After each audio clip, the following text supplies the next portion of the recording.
23 дугаар бүлэг ургийн хэлхээ. Ахлагч Янгийн сэтгэлд хэдийнэ гайхшрал багтлаар дүүрчээ. Ян чин ийм бачир насандаа нэгдүгээр зэрэглэлийн дунд шатны алхимч болсон нь нүдний гимгэлтэй ховор үзэгдэл юм. Янгийн удам угсаа алхимийн эрдмээр ядмаг тэр тусмаа энэ үеийн залуус дунд одигтой авьяастан үгүй тул түүний сэтгэлийг үргэлж чилээдэг байв. Зөвхөн Ян хэн л залуу насандаа нэгдүгээр зэрэглэлийн дунд шатанд хүрсэн ч тэр нь дөнгөжл босго давуулсан төдий. Гэтэл Ян чин хэрв худал хилээгүй бол хэдийнэ нэгдүгээр зэрэглэлийн дээд шат руу өнгөж энэ ирчээрээ давааг гэдэлбэл чанарын үсрэлтхийн дээд зэрэглэлийн алхимч болоход бэлэн болжээ. Нэг нь дээд шатанд төгсөн, нөгөө нь дунд шатандаа динжигнэх. Ян чин хэдийнэ Ян хэнийг хол хайжээ. Харамсалтай нь Ян хэн үүнийг зүүдэндээч зүгнөөгүй яваа. Ахлагч Ян толгоос ихсрэн гүнзгий шүүрс ардснаа хүүгийн авьяас бэлгийг бишрэн баяртайгаар. Би чамайг мэхэн гэж үү? Дайхартай. Ян чин би чамд цэвэр дүл үрэл найруулах аргыг одоохон зааж өгье. Чи энэ үрлийг амжигттай найруулж чадвал аяндаа нэгдүгээр зэрэглэлийн дээд шатанд хүрнэ гэсэн үг хэмээн хөөрсөн өнгөөр өгүүлв. Нэгдүгээр зэрэглэлийн дээд шат зөвхөн төсөөлөхөд л ахлагч Янгийн сэтгэл догдолж байлаа. Фэн, Ван зэрэг нөзөө бүхий томоохон гэр бүлүүдийн дунд Ян чиний насан дээр ийм түвшинд хүрсэн залуус цөөн.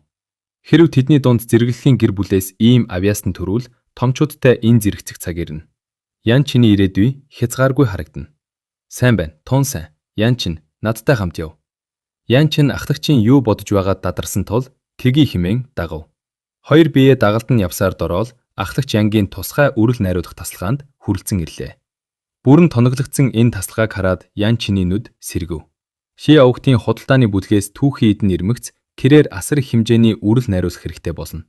Гэтэл ердийн зуухнууд ийм их ачааллыг даахгүй. Тиймээс Ян чин энэ тасалгааг эртнээс л онилж байсан юм. Хэрв эндхийн хүчийг ашиглаж чадвал түүний ажил асар их хөнгөрнө. Кэрээр өнөөдөр нөхцөл байдлыг тандахаар ирсэн бөгөөд энэ газар түүний төлөвлөгөөнд бүрэн нийцгээр байлаа. Ахлагчаа, энэ үрэл найруулах тасалгаа юу? Хэмээн Ян чин юу ч мдээгүй царайлан дайхширсан дүр үзүүлв. Ахлагч Ян ихэд бахархалтайгаар Ян чин чи энэ талаар гадралдаг бололтой. Тийм ээ, энэ бол үрэл найруулах тасалгаа. Чадварлаг ахимч бүрт ийм тасалгаа амин чухал байдаг юм. Жирийн зовхнууд олон тооны үрэл найруулахад тэсвэрлэхгүй, эдлэнч богино. Харин ийм тусгай тасалгаанд ердийн зовхны шийдэж чадахгүй бүх асуудлыг зохицуулж болдог юм даа гэлээ. Ойлгосоо гэж Ян чин шин зүйлс сурсан мэд толгой дахив. Ахлагч Ян нухацтайгаар Ян чин алхимийн замд нэг алхмаар тууштай урагшлах ёстой. Одоо би цэвэр дүл үрлийг хэрхэн найруулахыг заана. Асхан бүрийг анхааралтай ажиглаж зүйл бүрийг тогтоож ав. Хэрв чи үүнийг хийж чадвал Ян овгийн алхимийн номер 1 сууд ухаантан босох болно. Гэхдээ Ян чин хүндэтгэлтэйгээр мэдлээ ахлагчаа хэмээн хариулв. Ахлагч Ян сахлаа ижбэн Ян чинийг ажиглахдаа хүүгийн хэд бардам зан гай босхой хэмээн дотроо битүүхэн имэж байлаа.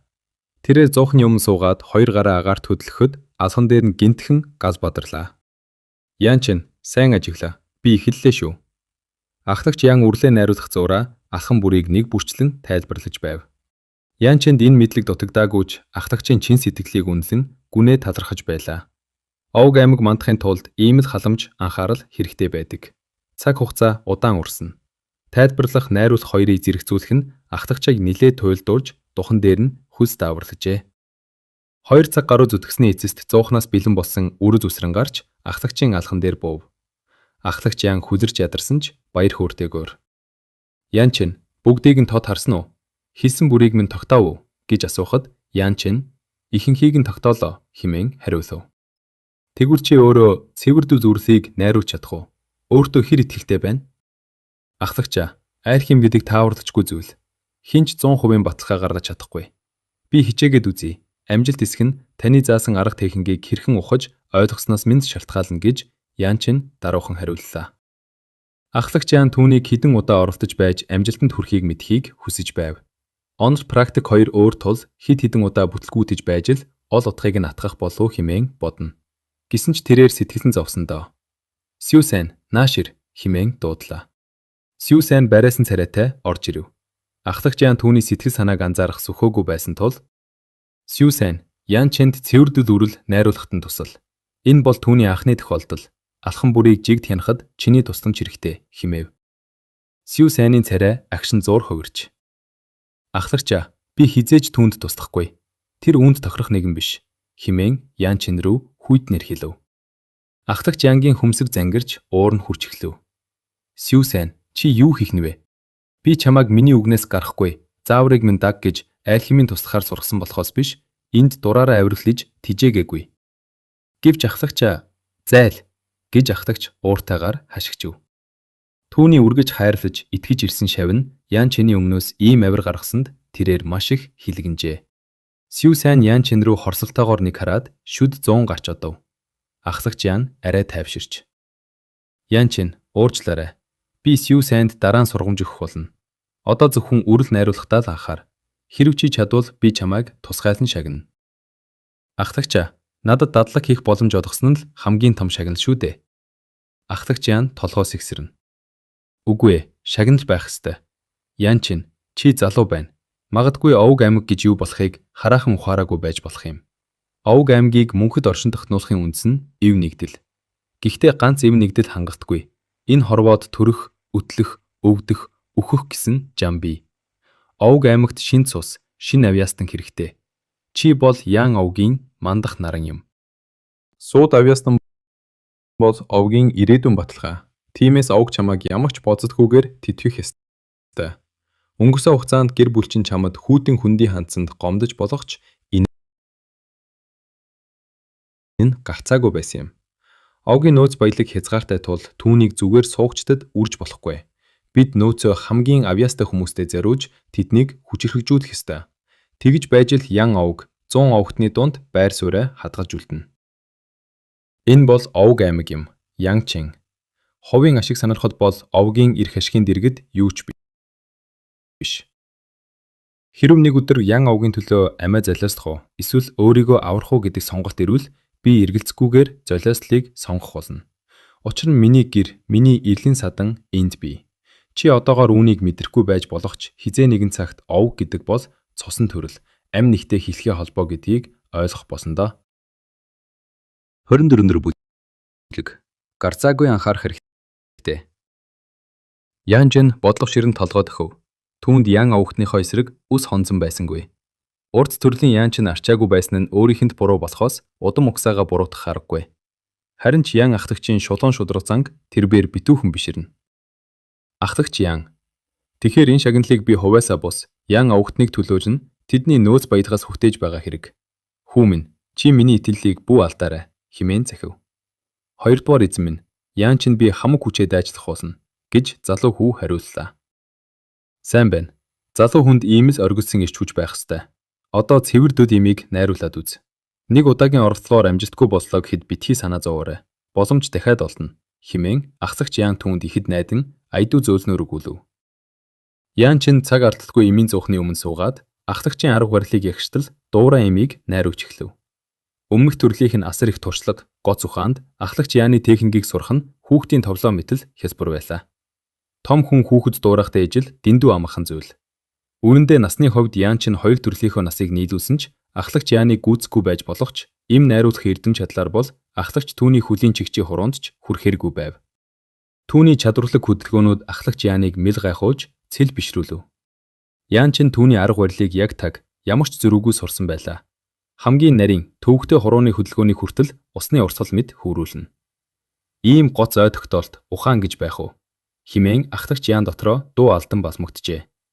Гэвч энэ бол дөнгөж эхлэл байв. Үйл явц гүнзгийрэх тусам тэрбээр нүдэндээ читгэж ядан дайхсандаа нүдэнд бүртийж байлаа. Имийн зэрэг ахих тусам найруулах арга, дамжлах нь улам бүр нарийн болж оюун санаа, эрч хүчийг ихээр шавхдаг. Энэ нь ч имийн эрдэм сурах хичнээн хэцүү, нэг өдөр хийж идэх зүйл биш гэдгийг итгэнэ. Ахлагч Ян хүүг 7-8 удаа туршиж байж нэг юм цэвэрдүүл имийг гаргаж авна гэж тооцоосон бөгөөд тэгтэн л ихэд баярлахад бэлэн байсан юм. Гэтэл Ян Чин техникийг нь өөрийн болгож нэг ч ардаагүй үргэлжлүүлсээр анхны орлогоороо л амжилтанд хүрэхээр дөхөж байлаа. Юу вэ? Ахлагч Ян хэлэх үггүй болов. Хамгийн эгзэгтэй хүнд үе шат дээр Ян Чин ямар ч сандралгүй гарамгаа гүйцэтгэж байлаа. Түүний нарийн ягт хөдөлгөөн бүр нь ахлагчийн арга барилыг тархиндаа сийлчсэн гэлтэй харагдана. Тас зуухны таг нэгдэхтэй зэрэгцэн бөөгнөрсөн им хүчтэй дүлөөр түлхэрдэн гарч ирэв. Ян Чин шаламгаа хөдөлж имийг агаарт шүүрэн авлаа. Тэрбээр духныхаа хүсийг арчив. Ахлагчийн техникийг дуурангаа өөрийнхөө илүү өндөр чадварыг нууцлж Юрдийн нэг цэвэр дүл эм гаргаж авах нь түүнд харин ч амаргүй даалгавар байлаа. Өөр хэн нэгэн байсан бол ийм нарийн төвхтэй ажиллагааны дунд хэдийнэ ухаан алдах байв. Гэвч тэрээр өөрийнхөө жинхэнэ арга барилыг ил гаргаж зүрхэлсэнгүй. Тэгвэл ахлагч Ян бүр мөсөн цочирдож тайлбарлахын аргагүй байдалд орох байсан биз? Өөрөө зохиосон гэж хэлэлтэй биш. Түүнийг инхүү бодож суутал ахлагч Ян суудлаасаа ухсхийн босов. Нүдэндээ ч итгэж ядан цэвэр дүл имийг ширтэхдээ сэтгэл нь хөөрч гар нь чичирч байлаа. Ян ч ганцхан орлогоор л амжилтанд хүрсэн байв. Ахлагч Ян хүүгийн гараас хатгаж нүдэнд нь баярын нулимс цийлэгнэн. Гайхалтай Ян чинь би чамайг хэтэрхий удаан хүлээлээ. Ян авгтны эмийн урлалын уламжлалыг авч үлдэх гэж би ганцаараа хэр удаан зүтгэснийг чи мэдхүү? Надад ердөөл нэг сайн шав хэрэгтэй байсан юм. Чи бол миний насан туршдаа хайсан тэр хүн байна. Химэн дуу артав. Удам угсаа цэцэглэн мандахын үндэс нь хойж үедээ байдаг. Ян авгтны эмийн эрдмийг ахлагч Ян ганцаараа үүрч ирсэн бөгөөд өтөлж хөгшөрхөөсөө өмнө заламж халаагаа олох нь түүний хамгийн том хүсэл байсан билээ. Бусад зүйлд сатааралгүй зөвхөн эм найруулах эрдэндээ анхаар. Удахгүй чи надтай энэ зэрэгцгүүц. Мардгүй намайг ч давсан авгаа их мастер болно гэж тэрээр хэллээ. Ян чинь үл ялэг инээмсэглэн "Хоёрдугаар эзэн минь, та намайг хэтэрхий өндөр үнэлж байна" гэв. "Үгүй ээ, огт үгүй. Цэвэр дүл имийг ганц оролдлогоор найруулна гэдэг бол томоохон овг аймгийн сууднууд ч хийж чадахгүй зүйл. Ян чинь чи бол миний харж байсан хамгийн гоц авьяастан" хэмээн ахлагч Ян сэтгэл хөдлөлөө барьж ядан хэллээ. Тэрээр их зэрлэг онгон нутгийн гаднах хөгжсөн газруудаар явж үтсэн хүн. Тентхийн залуус энтхийхнээс хавьгүй илүү байдгийг үнэн. Гэвч Ян чин шиг ердөө 2 удаа хараад л кехингийг нь сурч анхны оролдлогоороо амжилттай найруулсан тийм гоц содон хүнтэй тэрээр хизээж таарч байсангүй. Гадаад ертөнцийн сор босон сууднууд ч бүх нарийн ширийн зүйлийг ойлгохын тулд дор хаяж 4-5 удаа оролдож байж амжилтанд хүрдэг байв. Тэднийг суудан дундаас тодорсон суудан гэж нэрлэж томоохон шашны бүлэглэлүүд булаардан авдаг байтал Ян чинд ердөө 2 удаа харах нь хангалттай байлаа. Харин түүний өмнөх төрөлдөө бусдын техникийг ганц хараад сурчдаг байсныг ахлагч яхан мэдхүлээ. Тэрээр өмнө хичнээн олон эми их маструудын нууц арга барилыг тэдэнд мэдэгдэхүүгээр хуулж сурсны хүчинд алдар нэрд хүрсэн юм. Учир нь бусдын нууц хамгаалттай техникийг нэг хараад л сурч эмийг нь найруулж чаддаг өөр хинч байсангүй. Гэвч энэ төрөлдөө Ян чин хэтэрхий олонний анхаарал татахгүй хичээж байсан ч өмнөх төрлийнхөө авьяас чадварыг дэндүү дутуу үнэлсэн бололтой. 2 удаа харсныг нь ч ахлагч Ян дайхан биширч гүйцэв. Энэ үед ахлагч Ян сэтгэл нь хөөрсөндөө чичирсэн хоолоогоор "Ян чин би чамайг одоохондоо овгтны ахлагчтай уулзуулна. Ийм авьяас чадварыг үнэлэхгүй өнгөрнө гэдэг бол гэр бүлийн өмнө үлдсэн гэмт хэрэг. Чи дөнгөж 13-тай мөртлөө нэвтрээ зэрэглэлийн дээд шатны эм найруулагч боллоо." Ян овгтны мандах цаг иржээ гэлээ. Ингэж хэлээд ахлагч Ян чинийг шууд л дагуулan овгтны ахлагч руу яарвчлав. Түүний хувьд Ян чин бол овгтны эмийн урлагийн ирээдүй цорын ганц итгэл найдвар нь байлаа. Ян чинийг арчаагүй, зориггүй гэж хэлдэг байсан тэр хоосон ярианууд одоо юу ч биш болов.